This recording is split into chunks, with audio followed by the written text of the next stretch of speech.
So after much struggling and wobbling and pondering and thinking, we bought shelves.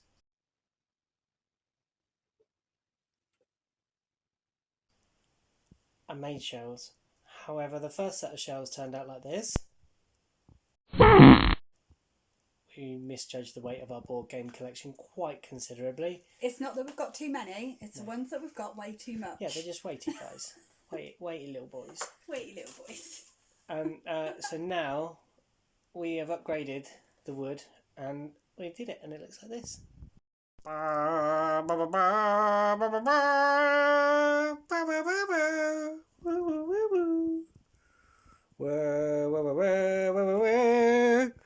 at that.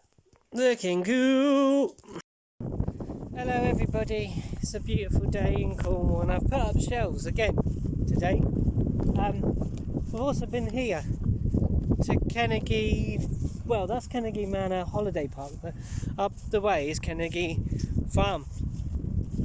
And there's a studio going there and I might go and rent it and do nerdy things within it and spend my time making tiny plastic people at it. It's nice, it's just getting there is a bit difficult because it's up a great big hill, but the views are alright. That's one of the views nearby. And there you've got the awful sound of a helicopter.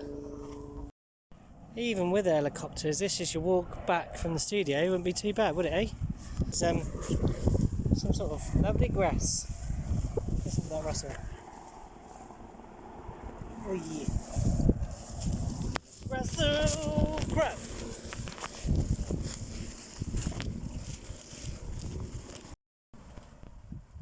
There's a fucking peacock on that roof. Hello. Hello, peacock. What are you doing up there?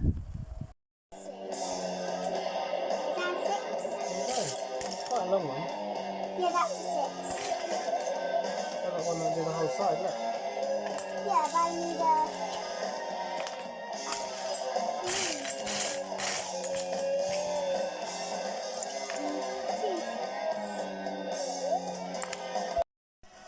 Toby's got the lap. The moon is jealous. You can't fit. Not a little tom-tom.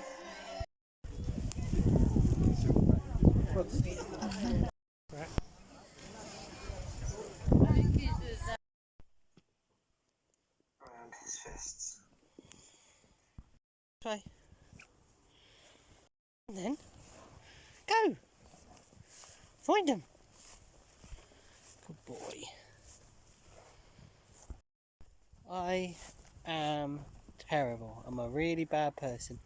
I haven't done any video or anything for an age. I've just been having awesome times, so I haven't really had time or thought about much videoing. It's becoming less important in my brain. Keep coming, Tom. No, not that way, you bugger.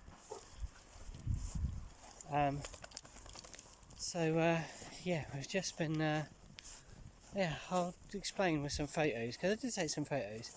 DIY games, miniatures, being cool. That's about it. Today our electricity meter's being fitted. Oh, there goes Tom. There you go. Good old boy. Having a bit of a run. Still does well, doesn't he? Look at him go. Good boy, Tom. Oh, have a bit of a run. There he goes. Our new electricity meter is being fitted today, which we've been waiting for since, well, before lockdown. We've been trying to argue with them for us not to have a smart meter, but in the end we did have to have a smart meter. Tobes, this way. Come on. Because they just wouldn't do anything else. Yeah. It's kind of weird, misty rain. Ali's been off school for 2 days. Well, this is the second day. She had a performance at the Minack on the Monday. It's now Wednesday, and she's had a chesty cough since. So she's got a performance today, so we're going to take it in for a performance, and that's about it. I don't know what me and Bean are going to do in between. I don't want to. Say again. Shall we say? I don't want to talk about it. Let's go look. You can shut up. Beanie has been making potion bottles. We are off to Geek Fest in Heartlands, Cornwall later in the year. And you're going as some sort of alchemist? You don't really know, but... I've decided I'm going to be like a woodland fae alchemist.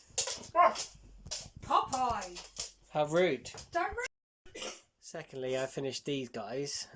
This piece of terrain here and this piece of terrain here. This one has now been infested with Beanie's awesome looking Necron boys. This one has been infested with some little fish boys that Drew gave me. But this one has a secret surprise. You want to see? Ta-da! It has lights. Oh, it's not very effective in here. It's too bright. But it's got lights. Bean and I, to celebrate another project that we finished. Well, I finished the other day. Well, we finished together this. Is we managed to build some table extenders to make our table a full 40k size. But also, it makes it bigger for Dungeons and Dragons games, right? So we've set up the biggest Dungeons and Dragons game we've ever set up on this table. With the extenders underneath. Stop. This is an adult way to spend time. We could have gone out for dinner. We could have gone for a late night dog walk, a skate, anything. Look. And we've spent the evening in doing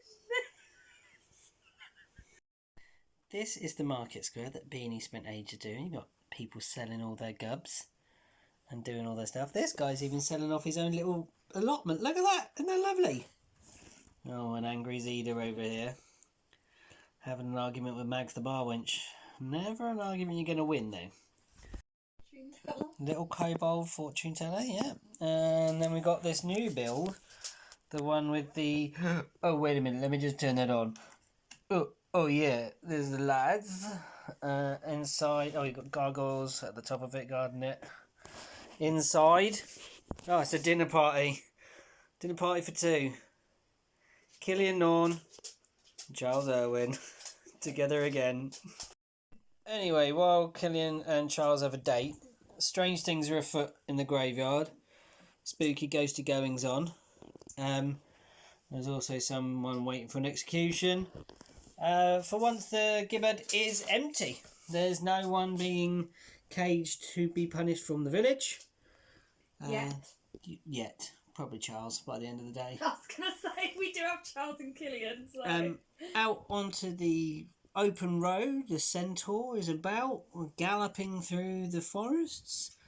Also, be careful of the shrubbery, because you might get caught by a shambling mound. Now, where do you go at the crossroads? Do you go to the pilgrims here, being watched over by the one of the fanatical priests, or do you take the other road, which has been blocked by, just so happens like little logs have fallen over and there happens to be a little camp the other side. Oh, they're stuck, they couldn't possibly get through. Good? Are they bad? Who knows? Then to the temple, where there is a secret passcode to enter the catacombs below, whereupon you come across a fallen crucifix and a mouldy statue of an angel. Following on through the corridor, two piercers drop down and drop on your heads as you enter, and then you see the nest of spiders. Hundreds of chittering legs scramble towards you while the big ones wait their turn till they've been squished and then pounce with poisoned fangs. You get some treasure in here, helps you along your way, and then along the rest, the only other way on the crossroads is to go and you find the Sleeping Woman, a rare statue by the side of the road. Always stop off for a good old chat, Nana Foon, and a herbal tea. A herbal tea, gypsy caravan, homegrown veg, including mushrooms. Be careful which mushrooms you try. Then leaving the forest. The land gets more poisoned and twisted, and you have to cross several pools with untamed, unnamed creatures within it, including an Otyugh and a giant tentacle. upon leaving there, you come across the ruins of a old building where you can find some useful tools, old mining equipment, etc. But you do have to deal with the undead occupants. And then, when you leave, you actually come across the mine itself. Now, happening on the mine, you interrupt a battle between goblins and orcs. They're fighting it out. Do you help one side? Do you help neither side? One of them's probably going to want to attack you afterwards. Who's easier to squish? Entering the mine, you enter into this corridor through a trapdoor. You see a corridor with pillars rising ahead, and there are bone sculptures on all the doors. Moving this way through the corridor, you come across a... oh, what's that called? A critter. That one. And he bites you. Whatever he's called. That's completely gone out of my head. A Nothic. A Nothic in the corridor. You can go this way, and there's several ways through. Lots of doors. As you go through, it gets warmer and warmer, and you come across a devil barring a door. Into the next chamber, a devil inside with his archdevil fighting him off.